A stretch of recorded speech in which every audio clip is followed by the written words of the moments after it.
Are you ready?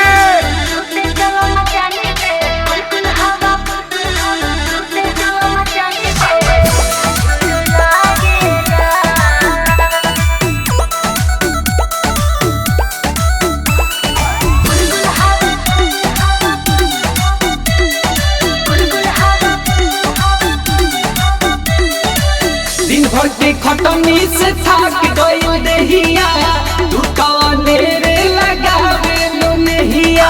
अरे बुझी ना हटो ना। दिन भर के खटनी से थक गई देहिया तू कौने रे लगावे लो नहिया। लागता गर्मी रानी बुझ परेशानी के हो बुझ परेशानी के। अरे दोसर व्यवस्था बा कुल हवा बहुत पिया सोते चलो मचानी पे झुरु झुरु लागेला छिल छाल के रख ले बानी हम अपना खरिहानी पे झुरु झुरु लागेला।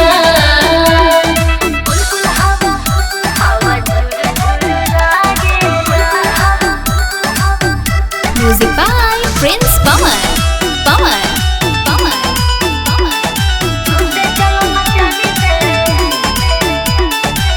हमसे अबोरे के कहना धनी हो सुते दा हमारा के लगता आंगी हो।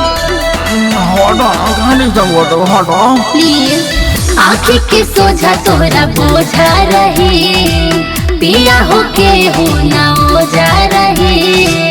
बड़ी जरूरत रानी हो जा मच्छरदानी के हो जा मच्छरदानी के। अब बुर्बक कुल साबा कुल हवा बहुत पिया सोते चलो मचानी पे झुरु झुरु लागेला छिल छाल के रख ले बानी हम अपना खरिहानी पे झुरु झुरु लागेला।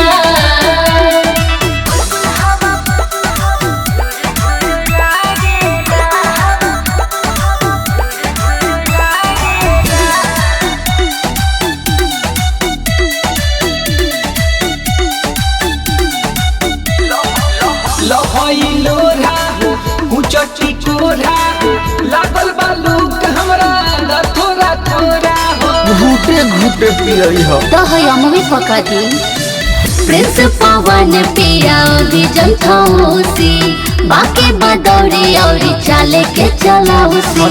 कहले हम बानी डोली गौतम के जनानी के हो गौतम के जनानी के। हाँ उनका बुर्सी में दाहतीज बल कुल हवा बहुत पिया सोते चलो मचानी पे झुरु झुरु लागेला। हाँ छिल छाल के रख ले बानी हम अपना खरिहानी पे झुरु झुरु लागेला।